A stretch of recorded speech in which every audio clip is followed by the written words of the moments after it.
अकेलापन 100 गुना बेहतर है झूठे वादों से, झूठे लोगों से, झूठे प्यार से और झूठे सपनों से। मुझे तो इस अकेलापन और तन्हाई से डर लगता था, लेकिन इस अकेलापन ने, इस तन्हाई ने बहुत कुछ सिखा दिया। दिखावे की अपनापन से तो लाख गुना अच्छा है अकेलापन। कौन कहता है कि अकेलापन बुरा है, खराब है? जो भी ये कहता है जनाब, झूठ बोलता है।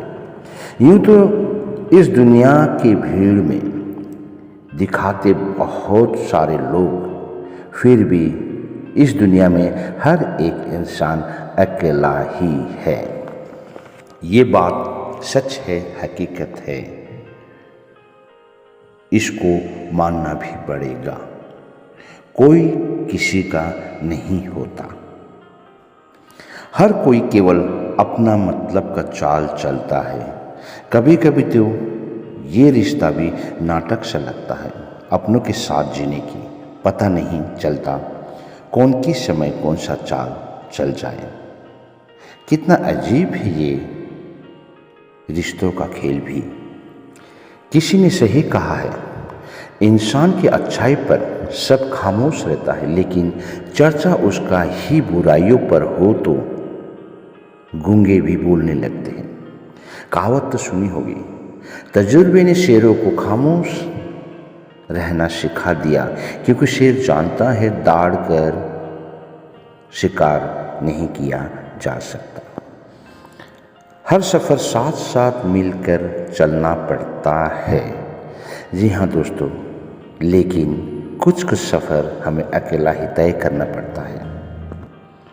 जिसको आप सबसे ज़्यादा अहमियत देते हो, एक समय ऐसा भी आता है तब वही इंसान आपको इतनी बड़ी दुनिया की भीड़ में अकेला छोड़कर चला जाता है। तब किस किस को बताओगे, किस किस को सुनाओगे?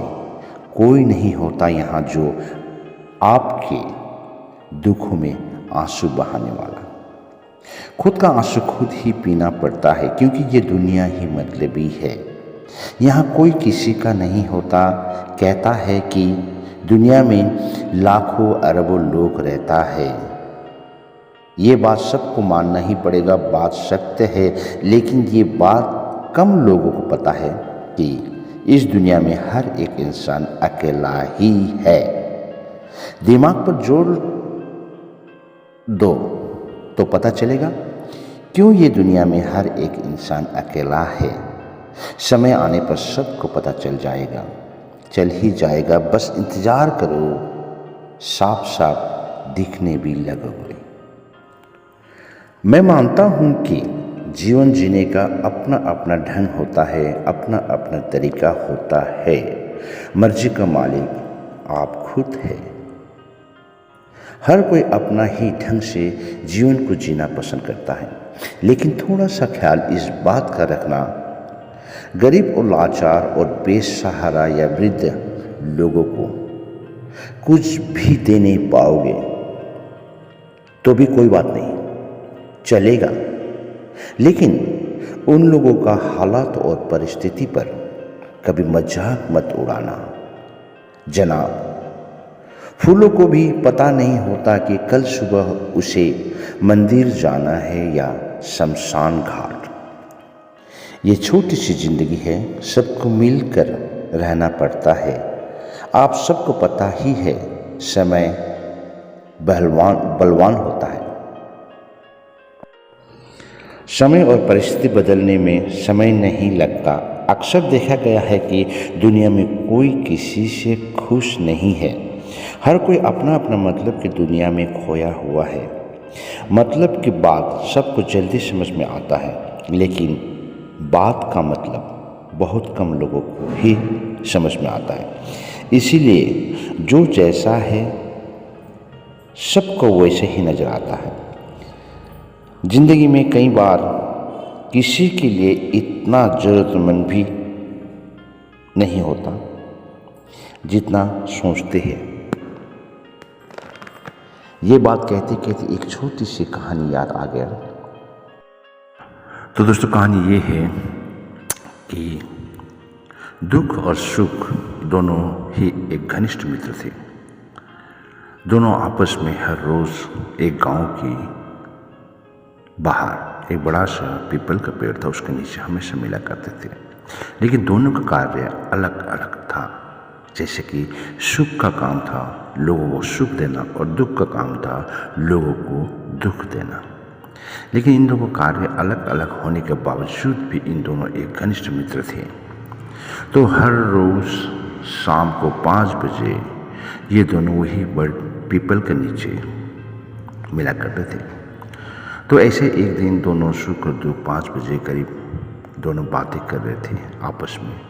तो उस समय एक आदमी बिल्कुल चेहरा मुरझाया हुआ, आंखों में आंसू और हाथ में कुछ रस्सी लेके जंगल की ओर जा रहे थे।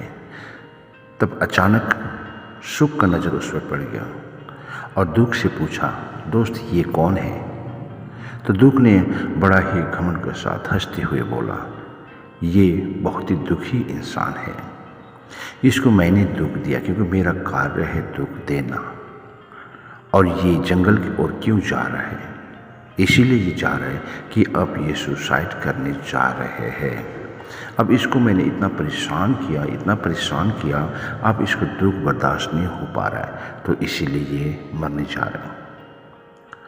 तो सुखी बड़ी नम्रता से बोला, ऐसा क्यों? तो दुख ने बोला कि मेरा काम है दुख देना, तो मैं लोगों को जितना ज़्यादा दुख दूंगा, जितना ज़्यादा पीड़ा दूंगा, जितना ज़्यादा दर्द दूंगा, उतना ही मुझे आत्मा को संतोष मिलेगा और मैं भी बहुत खुश रहूँगा।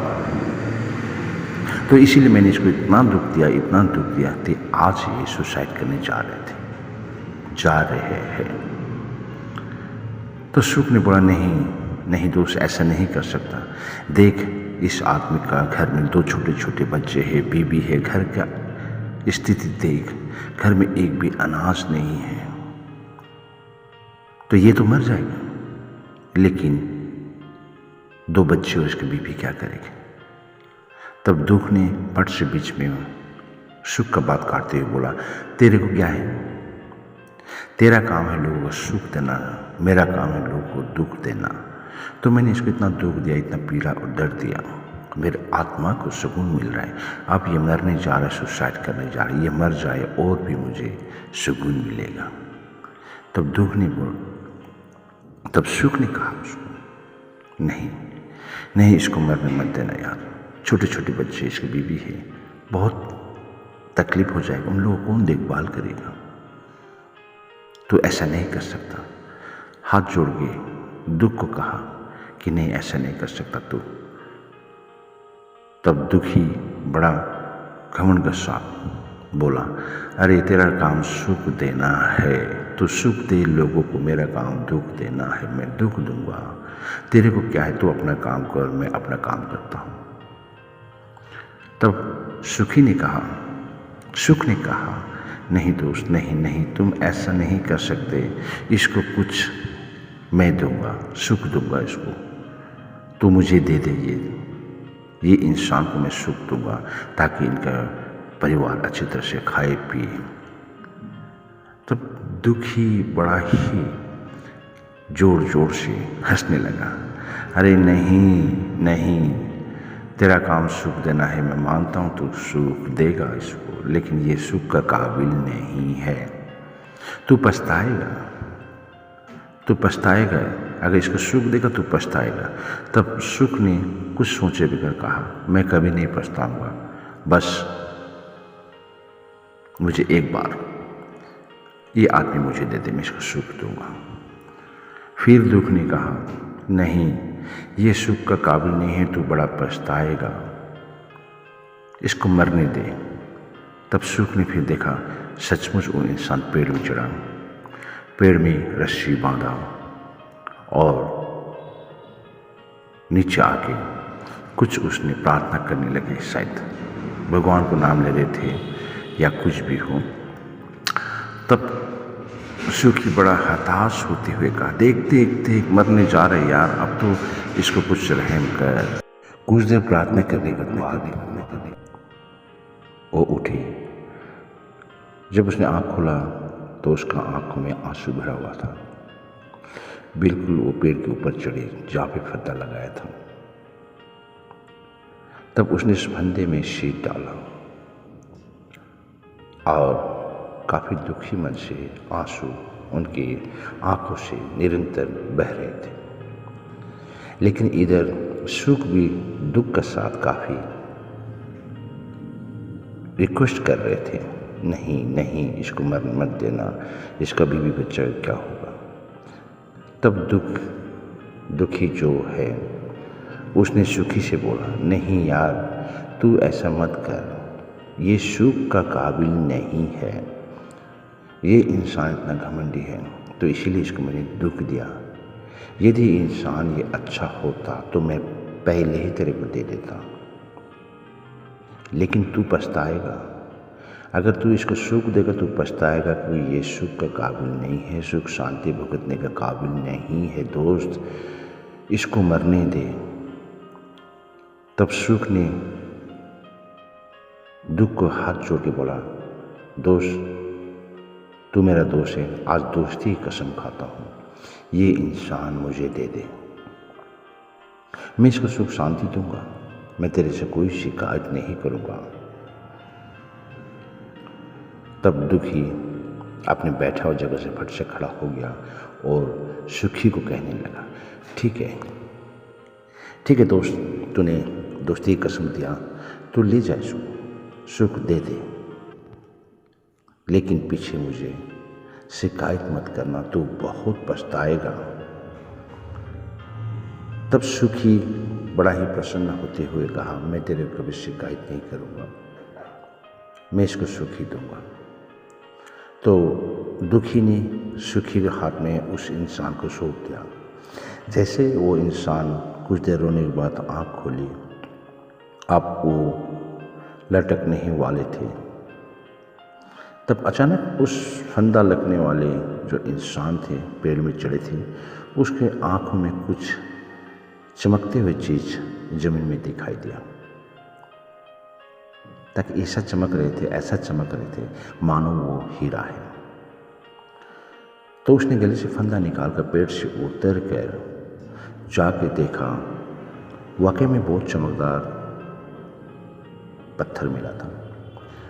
तो उसने फंदा लगना छोड़ दिया और वो चमकदार पत्थर लेके चले गए घर अपने बीबी बच्चों को पास। तो जाके बीबी को लेके जौहरी के पास पहुंच गया और जौहरी को दिखाया। तो वाकई में जौहरी ने बोला, ये तो हीरा है, बहुत मूल्यवान हीरा है, कम से कम इस हीरे का कीमत भी 10 करोड़ से ज़्यादा कम नहीं होगा, ज़्यादा ही होगा। तो बड़ा खुश हो गया और जौहरी ने बड़े बड़े पार्टी लोग को बुलाया। उसके बाद में उसको ऑक्शन कराया गया और 10 करोड़ रुपए उस गरीब के हाथ में आ गया। तो दिनों दिन घर में सुख शांति आने लगा, गाड़ी बंगला आने लगे, रुपये पैसा आ गया, खान पान अच्छा होने लगा। सुखी इधर से देख के बड़ा प्रसन्न होकर देख रहे थे। ये इंसान मरने वाला था, आज उसका बीवी बच्चा कितना खुश नज़र आ रहा है। गाड़ी घोड़ा बंगला रुपये पैसा सब कुछ हो गया इसको। मन ही मन सुखी बड़ा प्रसन्न हो रहे थे। ऐसे ही दिन बीतते गया, दिन गुजरते गया, आगे चलता गया, दिन का रफ्तार आगे चलता गया। लेकिन उस इंसान का कुछ हाव भाव भी कुछ इस कदर बदलता गया कि उसका दादागिरी होना, लोगों को पीटना, पुलिस वाले को पैसा खिलाना, लड़की लोग को उठाकर रेप करना, और उसके बाद में उस गांव का वो एक प्रकार दादा बन गया, गुंडा बन गया।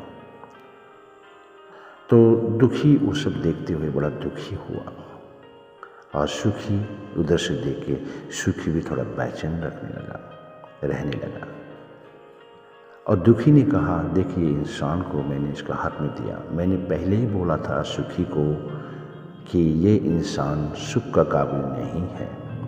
आज देख यही इंसान दादागिरी कर रहे हैं। तो वाकई में एक शाम को वो वहाँ गुजर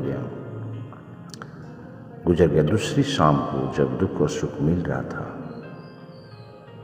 उसी पेड़ के नीचे, तब सुखी बड़ा निराश, सिर झुकाया हुआ, बहुत चिंतित लग रहे थे। और दुखी ने कहा, क्या हुआ दोस्त, क्यों आज तुम इतनी दुखी नजर आ रहे हो? तो सुख ने कहा, नहीं कुछ भी नहीं। कितना बार कोशिश किया, 2 बार 3 बार दुखी ने सुखी को पूछा, नहीं आज वो तो चिंतित है, बताना ही पड़ेगा। आज मैं तेरे को देता हूँ दोस्ती की कसम, तू मुझे बता क्यों तू दुखी है। तब सुखी पट से बैठा हुआ जगह से जाके जमीन में बैठ गया, घुटनों पर बैठा और दुखी को हाथ जोड़ते कहा, जो तूने कहा था वो बात सच निकला। वाकई में ये इंसान सुखी का काबिल नहीं है, सुख का काबिल नहीं है। इसको मैंने तेरे से मांग के इसको सुख दिया। आज देख हर जगह में इसका गुंडागर्दी चल रहे हैं, लोगों को उठा रहे, पीट रहे, मार रहे, पुलिस चौकी इनके हाथ में है। आज ये गांव का गुंडा बन गया, हर गरीब को पीट रहे हैं, हर अच्छा लड़की को जीना हराम कर रखा है। इसीलिए मैं आज दुखी हूँ। तब बड़ा ही जोर जोर से हंसते हुए देख दोस्त, तेरे को मैंने पहले बताया था, अब शिकायत मत कर मेरे को। मैं जानता था इस इंसान को सुख नहीं देना चाहिए था। तब ऐसे ही जोर जोर से दुख हंसा, काफ़ी देर तक हंसता रहा। हंसने के बाद जब उसका हंसी रुक गया, तब सुखी को कहा, तेरे को मैंने पहले कहा था ना कि ये इंसान सुख का काबिल नहीं है, आज तो भुगत रहे। तब सुखी ने कहा हाथ जोड़ते हुए, देख दोस्त बुरा मत मानना, अब मैं इसको कैसे हल करूं और कैसे मैं इसका गुंडागर्दी, दादागिरी कैसे मैं इसको ख़त्म करूं, समझ में नहीं आ रहा है। क्योंकि मैंने इसको बहुत सारे पैसे दिए, बहुत सुख शांति दिया है। तो हाथ जोड़ते हुए सुखी ने दुखी को कहा, अब तू ही बता हम क्या करें। तब दुखी भी बड़ा नम्रता के साथ में सुखी का दोनों जुड़ा हुआ हाथ को पकड़कर सुख को उठाया और कहने लगा, तेरे को मैंने पहले कहा था, तूने मुझे दोस्ती की कसम दिया था, इसीलिए मैंने तेरे को दिया। आज तू भुगत रहा है, तू चिंतित है, तू मेरे से देखा नहीं जाएगा।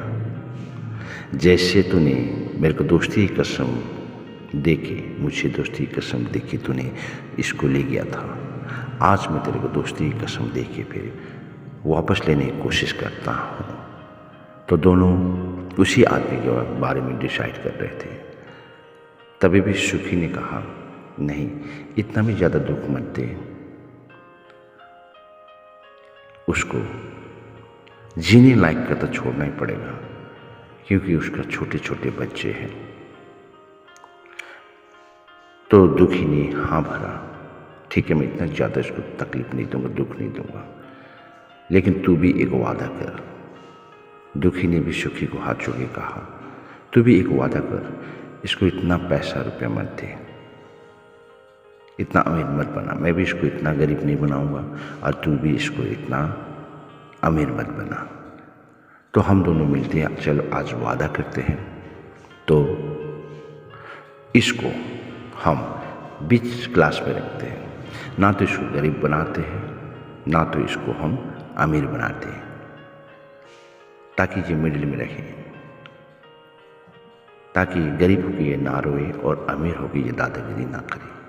तो दोनों ने हाथ मिलाया।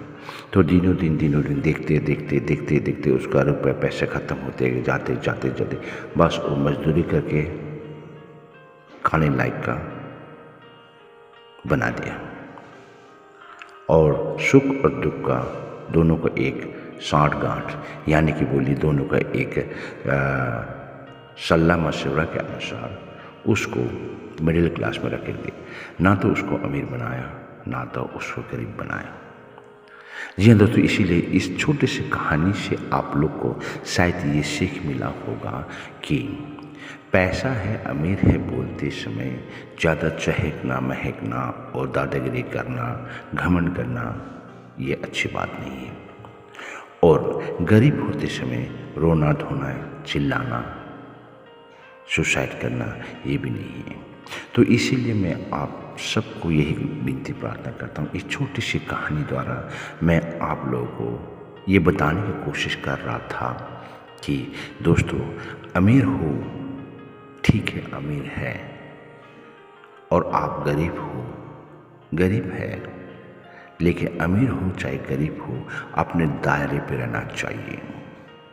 जी हाँ दोस्तों, ऐसे ही मैं छोटी छोटी और भी बहुत सारी कहानी लेके आप लोग के सामने आऊँगा और आप लोग को मोटिवेट करने की कोशिश करूँगा। और आप इस चैनल को सब्सक्राइब और लाइक कर दीजिएगा ताकि आने वाले दिन में ऐसे छोटी छोटी मोटिवेशनल वीडियो वगैरह आप तक मैं पहुंचा सकूं। जी हाँ दोस्तों, इस बारी मेरे वीडियो बनाना बहुत ही टाइम लगा, बहुत ही समय लगा, क्योंकि छोटे छोटे स्क्रिप्ट को लिखना पड़ता है, छोटे छोटे टॉपिक को देखना पड़ता है और उसको एडिटिंग करना पड़ता है, इसमें बहुत समय लगता है। तो इसीलिए दोस्तों इस बारी वीडियो मैंने बहुत लेट में बनाया, तो इसके लिए मैं आप सबसे क्षमा चाहता हूँ। और जो हमारे नए व्यूअर्स वीडियो देख रहे हैं, प्लीज़ उन लोगों को मैं विनती करना चाहता हूँ कि एक सब्सक्राइब और लाइक ज़रूर दीजिएगा ताकि आने वाले जनरेशन को, आने वाले यंगस्टर को, और मैं ऐसे ही मोटिवेशनल वीडियो बना के उन लोगों को मैं ऐसे मोटिवेट करता रहूं। तो इसीलिए आपका एक सब्सक्राइब और लाइक से मुझे भी मोटिवेट मिलता है और मैं इससे भी अच्छा अच्छा वीडियो बना के आप लोगों तक पहुंचाता रहूं। इसीलिए दोस्तों, आपका दोस्त रमेश राय को आज विदा दीजिएगा। फिर अगले वीडियो में आप लोगों के साथ फिर मुलाकात करेंगे। तब तक के लिए जय हिंद, जय भारत।